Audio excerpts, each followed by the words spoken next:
मजबूर होकर के आप प्रेस के साथियों का सहारा लेने के लिए आपको बुलाना भी पड़ा और प्रेस वार्ता भी करनी पड़ी। जब से SIR की प्रक्रिया उत्तर प्रदेश में शुरू हुई है, पूरे प्रदेश में जो स्थिति वो आप सब लोग जान रहे हैं। मैं विशेष रूप से आज चर्चा करना चाहता हूं अपनी विधानसभा क्षेत्र 365 शाहगंज के बारे में। जब SIR की प्रक्रिया का पहला फेज पूरा हो गया और SIR की पहली प्रक्रिया के बाद मतदाता सूची का प्रकाशन हुआ, सभी राजनीतिक दलों को मतदाता सूची मिली। हम लोगों ने, समाजवादी पार्टी के लोगों ने अपने कार्यकर्ताओं को मतदाता सूची दी। उन्होंने गांव-गांव में उसको देखा और उसके बाद फिर जब SIR की प्रक्रिया दूसरा फेज शुरू हुआ, जिसमें जिन लोगों का ऑप्शन 3 में नाम है, जिन्हें नोटिस इशू हो रही है और उन्हें मौका दिया जा रहा है कि आप आकर के उस नोटिस का जवाब दें ताकि आपका नाम अंतिम मतदाता सूची में रहे। इसी बीच भारतीय जनता पार्टी के लोग पहली सूची के प्रकाशित होने के बाद पहले फेज की SIR की मतदाता सूची के प्रकाशन के बाद एक अभियान चला करके पूरी विधानसभा के उन सभी बूथों पर जहाँ पर हमारे मुस्लिम भाई, मुस्लिम मतदाता बड़ी संख्या में हैं या कम संख्या में वो मतदाता हैं, उनका नाम कटवाने के लिए फॉर्म 7 भर करके, प्रिंटेड फॉर्म 7 भर करके, एक भी फॉर्म 7 हाथ से भरा नहीं गया है, सब प्रिंटेड है।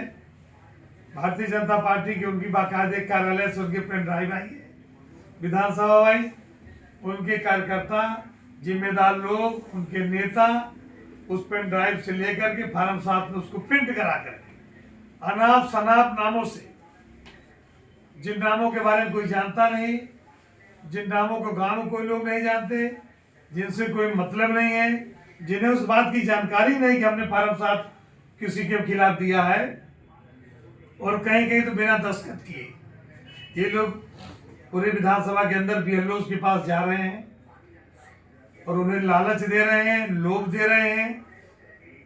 अब तक कोई भी BLO उनके लालच और लोभ में नहीं आया, तो अब वो लोग धमकी का सहारा ले रहे हैं कि हम आपकी नौकरी खा जाएंगे, आप पर मुकदमे लगवा देंगे, आपके परिवार को परेशान करेंगे, सत्ता हमारी है, ताकत हमारे पास है, नहीं तो हम जिन मुसलमानों का नाम आपको दे रहे हैं फॉर्म 7 भर के, चाहे फॉर्म 7 गलत भरे हो चाहे सही भरे हो, इसको आप काटिए। और इस तरह से वो धमकी दे करके पूरे विधानसभा में मुस्लिम समाज के मतदाताओं का वोट कटवाना चाहते हैं। ये जानकारी जगह जगह से हमारे कार्यकर्ताओं के माध्यम से, समाजवादी पार्टी के कार्यकर्ताओं के माध्यम से हम लोगों को प्राप्त हुई। हम लोग बहुत सी जगहों पर स्वयं गए, हमारे साथी गए, हमारे पदाधिकारी गए, और जो भी हमारे साथी, समाजवादी साथी इस प्रक्रिया में सहयोग कर रहे हैं, वो सभी लोग जो बूथों पर सक्रिय हैं, जो लोग जा रहे हैं, वो गए। जब मुझे कुछ जगह से सबूत मिले, जैसे कानामऊ गांव है, वहां पर भाजपा के लोग मुसलमानों को कटवाने के लिए फॉर्म 7 भर कर ले गए, इतने हड़बड़ी में ले गए, BLO को धमकी देने लगे कि उस फॉर्म 7 पर देने वाले को दस्तखत भी नहीं। वो कह रहे थे कि सब 17 फॉर्म दिया, 17 उन्होंने मुसलमानों को दिया, इनका सब काट दीजिए। इसी तरह से उसराटा, शेख हसरतपुर उसराटा गांव है, वहां पर तो वहां के BLOs की ऑडियो भी हमारे पास मौजूद है, जिन्होंने फोन की बातचीत में स्वीकार किया है कि भारतीय जनता पार्टी के फला कार्यकर्ता हमारे पास आए और उन्होंने कहा कि फला फला लोगों ने हमें भेजा है, भाजपा के लोगों ने, नेताओं ने, जिम्मेदार लोगों ने, आप ये नाम नहीं काटेंगे तो आपके खिलाफ कार्रवाई होगी, आपकी नौकरी हम खा जाएंगे, आपके खिलाफ मुकदमा लिखवाएंगे, आपको चैन से नहीं रहने देंगे। जब गांव के लोगों को जानकारी हुई, गांव के लोग अपने अपने वोट को बचाने के लिए BLO से मिलने के लिए जाने लगे, तो भोर में ही आकर के वो व्यक्ति जो रात में कागज दे के गया था, सब लेके भगा, लेकिन फिर भी तकरीबन 14 फार्म 7 BLO के पास मौजूद रहे, जिसकी फोटोकॉपी हमारे पास मौजूद है। उसमें जिन लोगों के दस्तखत हैं वो लोग उस गांव में कहने पर तैयार है कि हमने न दस्तखत किए न हमें जानकारी है। इस तरह से फर्जीवाड़ा हो रहा है। आपके बगल में बड़ा गांव है, बड़ा गांव में वहां पर भाजपा के कार्यकर्ता ने 100 से अधिक फार्म 7 भर करके एक नाम से, जबकि नियम नहीं है कि एक व्यक्ति 10 से अधिक फार्म भर सकता हो, लेकिन 100 से अधिक फार्म एक व्यक्ति के नाम से भरकर, और उसका कोई डिटेल नहीं है। BLO को धमकी दे रहे थे कि मुसलमानों का नाम वोटर लिस्ट से निकालिए, वही प्रक्रिया नहीं तो आपको रहने नहीं देंगे, नौकरी नहीं करने देंगे, फर्जी मुकदमे में फंसाएंगे, आपको जीने नहीं देंगे। इस तरह से पूरे विधानसभा सागंज के अंदर भारतीय जनता पार्टी के लोग जिन भी गांव में मुस्लिम वोटर्स हैं, उन मुस्लिम वोटर्स के नाम कटवाने के लिए फर्जी तरीके से, अवैध तरीके से, गलत तरीके से फार्म 7 को ले जा करके वहां के मतदाता जो SIR की प्रक्रिया का पहला फेज पूरा करके आए हैं, वैधानिक रूप से जो मतदाता हैं, जिनकी मृत्यु नहीं हुई है, जो कहीं शिफ्ट नहीं होना चाहते हैं, जो गांव में मौजूद हैं, उनका नाम सिर्फ आधार पर भाजपा के लोग कटवाना चाहते हैं, वो मुस्लिम लोग हैं। जबकि इस देश का संविधान बाबा साहब डॉक्टर भीमराव अंबेडकर ने जो हमें इस देश में संविधान दिया, उस संविधान के अनुसार इस देश के प्रत्येक नागरिक को जो सबसे बड़ा अधिकार मिला वो है उसके वोट का अधिकार, मताधिकार। मैं समझता हूँ इस देश में उससे बड़ा अधिकार किसी के पास नहीं है, चाहे वो गरीब हो, मजलूम हो, किसान हो, मजदूर हो, या किसी भी पेशे से संबंधित व्यक्ति हो, किसी जाति, बिरादरी, धर्म, मजहब का मानने वाला हो, अगर उसकी उम्र 18 साल हो गई तो वो इस देश में वैध मतदाता माना जाएगा। लेकिन भारतीय जनता पार्टी के लोग वोटों के भरोसे चुनाव नहीं जीतना चाहते। ये लोकतंत्र को, संविधान को खत्म करने के लिए मतदाताओं को ही संविधान की दी गई व्यवस्था से हटा करके मतदान से वंचित करना चाहते हैं। मैं समझता हूँ ये इस देश का सबसे बड़ा अपराध है। किसी भी वयस्क मतदाता जो 18 साल की उम्र पूरा कर चुका हो, अगर उसे मतदान से वंचित किया जाए तो इस देश का संविधान का अपमान है और लोकतंत्र का अपमान है, जो भारतीय जनता पार्टी कर रही है। लगभग कितने वोटर नाम पार्टी सामने आए हैं? अभी विभिन्न गांव में कोई ऐसा बूथ नहीं है जहां मुस्लिम वोटर्स हैं, जहां भारतीय जनता पार्टी के लोग फार्म 7 ले जाकर वोट कटवाने का प्रयास न कर रहे हैं। सफलता मिली नहीं मिली वाला बात है। कोई चोर चोरी करने जाए, कोई चोरी भले न कर पावे, अगर चोरी की नीयत से घुसा है तो उस पर चोरी का मुकदमा लिखा जाना चाहिए। ये वोट भले न कटवा पावे भाजपा के लोग, लेकिन अगर कटवाने का गलत प्रयास कर रहे हैं तो मेरी तो प्रशासन से मांग है कि इनके खिलाफ मुकदमा लिखा जाए। लिखित शिकायत कही की है? हमने जब इस बात की जानकारी हुई, मैंने जिलाधिकारी जौनपुर से बात की, स्वयं बात की। मैंने कहा जिलाधिकारी होने के नाते इस जिले की सभी विधानसभा में सही तरीके से SIR की प्रक्रिया पूरी हो, हर व्यक्ति जो वैध रूप से 18 साल की उम्र पूरा कर चुका है और यहाँ का रहने वाला है, उससे मतदाता होना चाहिए। और जो SIR की प्रक्रिया को पूरा करके वोटर लिस्ट में है, गलत तरीके से जब तक वो कहीं न शिफ्ट होना चाहिए या उसकी मृत्यु न हो गई हो, तब तक उसका नाम नहीं कटना चाहिए। इस पर आप अंकुश लगाइए, आपकी जिम्मेदारी है। क्षेत्रीय विधायक सुनिए, उन्होंने आश्वासन दिया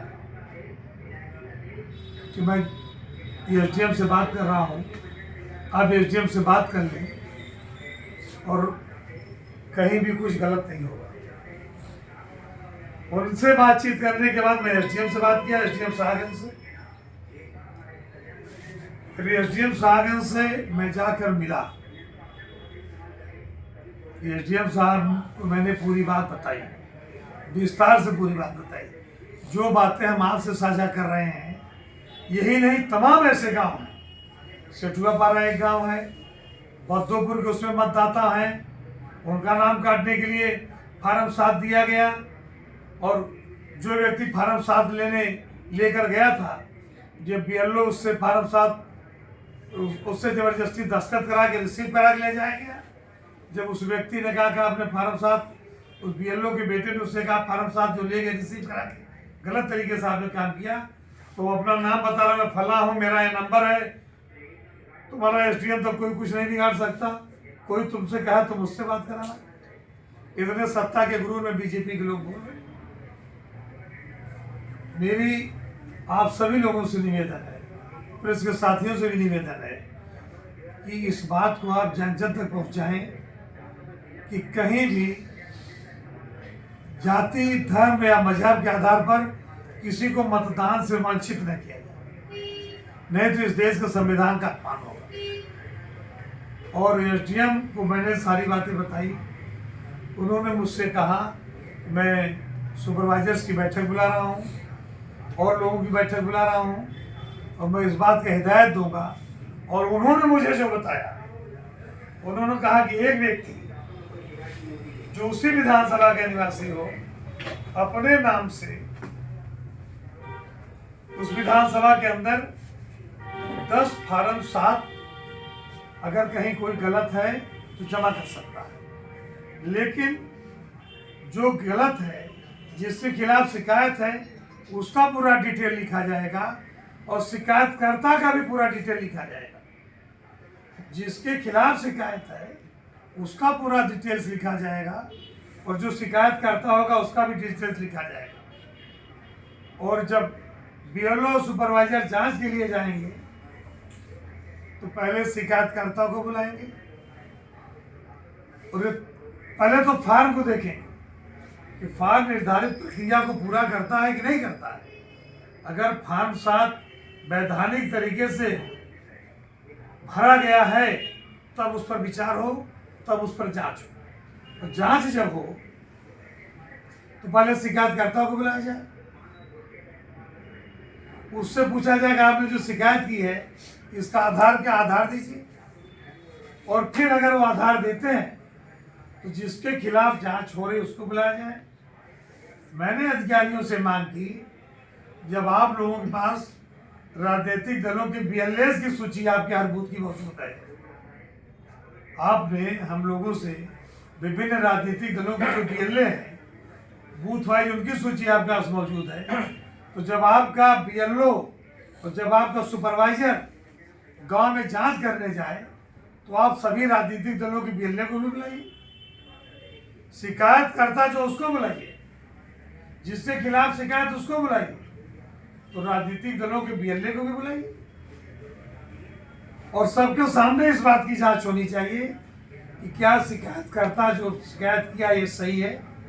अगर उसकी शिकायत सही है तो जिसके खिलाफ शिकायत है उससे फिर सबूत मांगना चाहिए। अगर वो वैध है तो उसका नाम नहीं कटना चाहिए।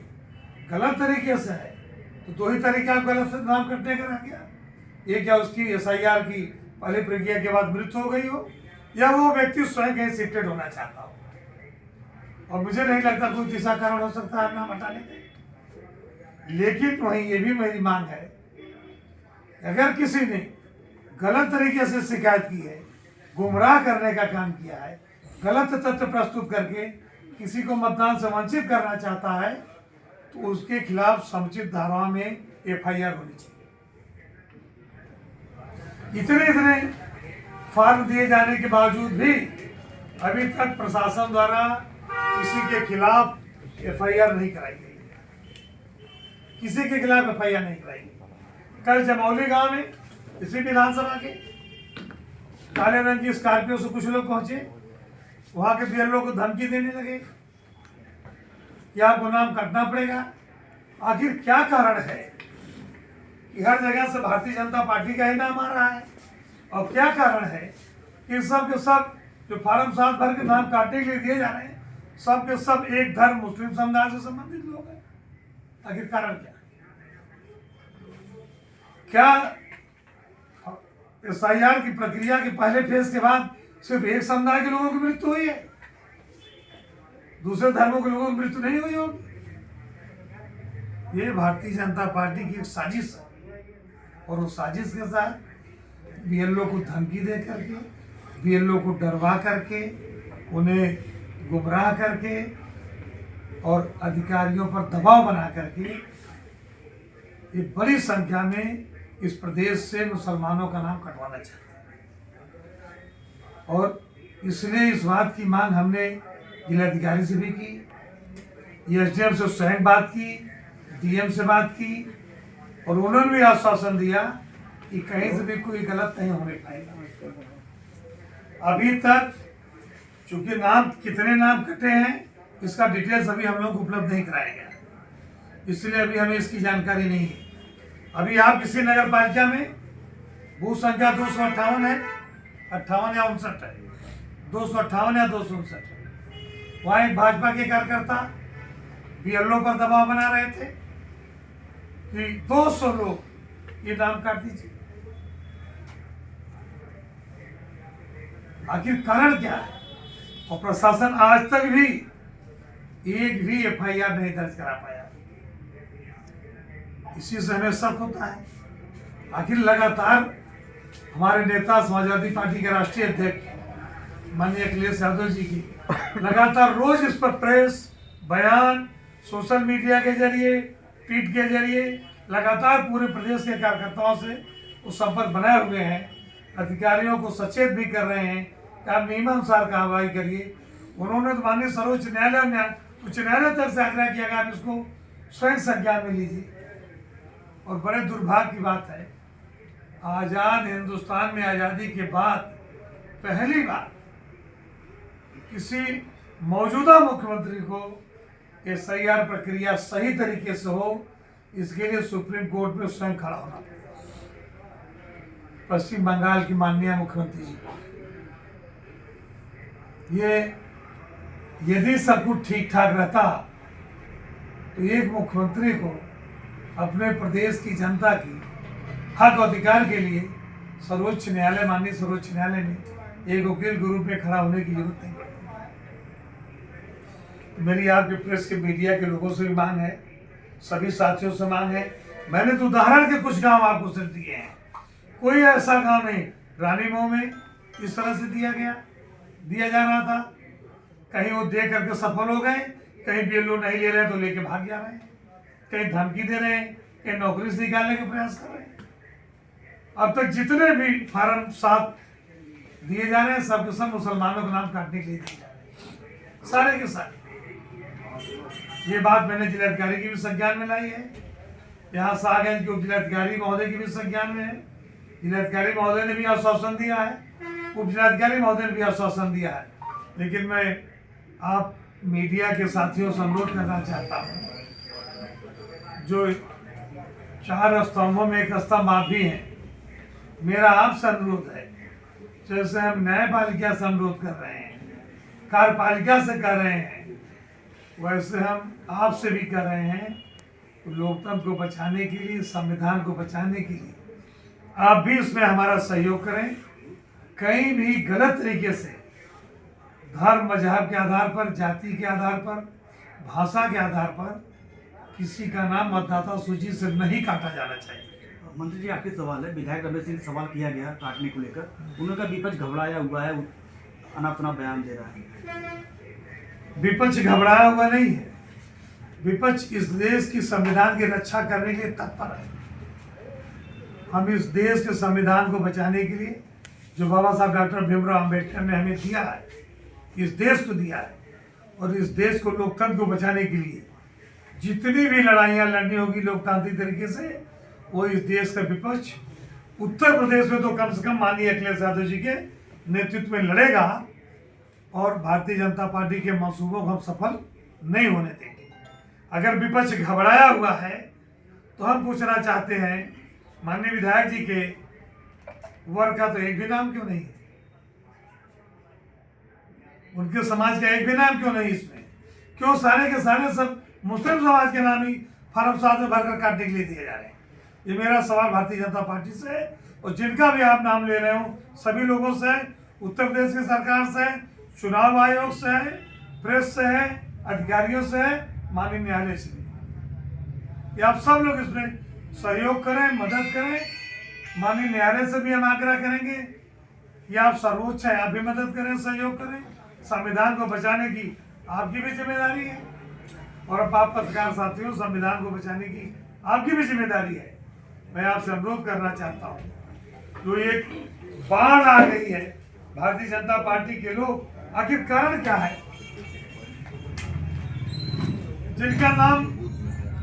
जिनके खिलाफ आवेदन दिया जा रहा है वो नाम प्रिंट किया गया है, और जो आवेदक है वो कहीं अंगूठा लगाया, कहीं दस्तखत किया है।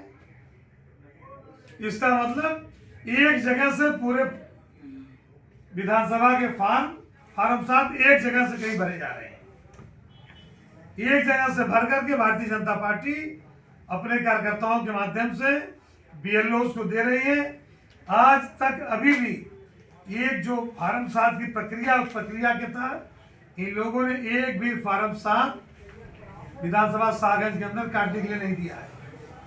सब गलत तरीके से दिया है, और जबरदस्ती तरीके से एक मजहब के, एक धर्म के, मुस्लिम समाज के लोगों का नाम ये कटवाना चाहते हैं, और कटवा कर इस लोकतंत्र और संविधान का हनन करना चाहते हैं। मेरा आप सब से अनुरोध है, निवेदन है, आप लोग भी गांव-गांव जाएं, बीएलओ से मिलें, सुपरवाइजर से मिलें, गांव के गरीब, मजदूर, मजलूम, किसान, जो भी मतदाता हैं, बुद्धिजीवी, पढ़े लिखे, वकील, अध्यापक, व्यापारी, नौकरी करता, जो भी साथी हैं, पढ़ने लिखने वाले नौजवान साथी, उन सबसे आप मिलें।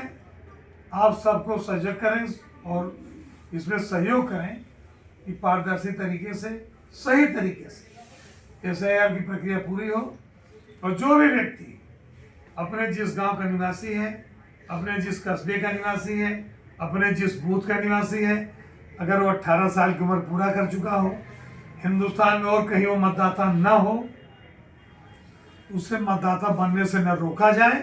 और ये तो मतदाता बना हुआ है, तो एसआईआर की पहली प्रक्रिया पूरी करके मतदाता सूची में उसका नाम है, तो सत्ता के दबाव में उसका नाम न निकाला जाए। और जो भी साथी, जो भी बच्चे, नौजवान निर्धारित समय में 18 साल पूरा कर रहे हैं, वो मतदाता बने। इसमें मैं आप सबसे सहयोग चाहता हूं, और आपके माध्यम से पुनः मैं प्रशासन से अनुरोध करना चाहता हूं कि आप संविधान को बचाने के लिए, लोकतंत्र को बचाने के लिए वैधानिक तरीके से, बिना जाति, बिरादरी, धर्म और किसी राजनीतिक दल के दबाव में आए, संविधान और लोकतंत्र को बचाने के लिए एसआईआर की प्रक्रिया को पूरी करें। धन्यवाद।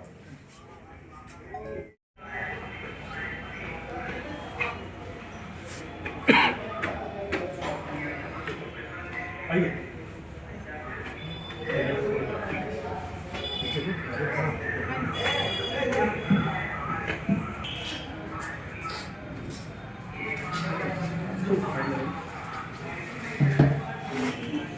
गाँव का नाम वोट कट गया है, हम लोग वोट देने चाहते हैं, और साथ ही ऐसा वोट सही किया गया। कैसे पता चला वोट कट गया? क्या ऐसा बीएलओ के यहाँ गया था, आ गया, वहीं से मालूम हुआ। कहाँ के रहने वाले हैं? खाना माउस है। क्या नाम है आपका? मुख्तार। कितने लोग कटा आप गाँव में? 17 वोट कटा है साहब। क्या मामला है आप लोग? सर, हम लोग एसआईआर फार्म भराए थे, लेकिन भी सब आ गया था, फिर भी नाम कटा है। कैसे पता चला नाम कट रहा था? फार्म आया था, बाद में पता चला कि हाँ आया फार्म 7 आया कटने। किसने बताया नाम कटने जा रहा है? खुद को कटवा रहा है? बीएलओ ने बताया। बीएलओ से आपने बातचीत किया? हाँ। क्या नाम है आपका? गुड़िया। किस गांव के रहने वाले हैं? काना। बस। हम लोग हैं जिला जौनपुर, थाना फुटहान, ग्राम कानामऊ के रहने वाले निवासी हैं, और 2003 से हम लोग इस लिस्ट में नाम है, फिर 2026 में भी नाम है, लेकिन हम लोग इंसियार भी फार्म भर दिए हैं, और फिर बाद में कैसे कैसे ये फार्म आ गया है कि नाम कट जाए, हम लोग एकदम मृत्यु घोषित कर दें। और कौन नाम कटवा रहा है? अब ये नहीं मालूम कौन कटवा रहा है, ये बीएलओ बताइए हैं। कैसे पता चला आपका नाम कटने जा रहा है? अरे हम लोग आए स्कूल पे, तब गए तो वहीं पता चला कि ये नाम कैसे कटेगा। तब फिर बीएलओ के पास गए हम लोग, तो उनसे बोले हमके दीदी हम लोग का फार्म किसी को देना मत और एक कटना भी नहीं चाहिए। और येलो दीदी बोली कि नहीं कटवाएंगे। क्या नाम है आपका? कमरुन्निसा। कहाँ के रहने वाले हैं? कानमो।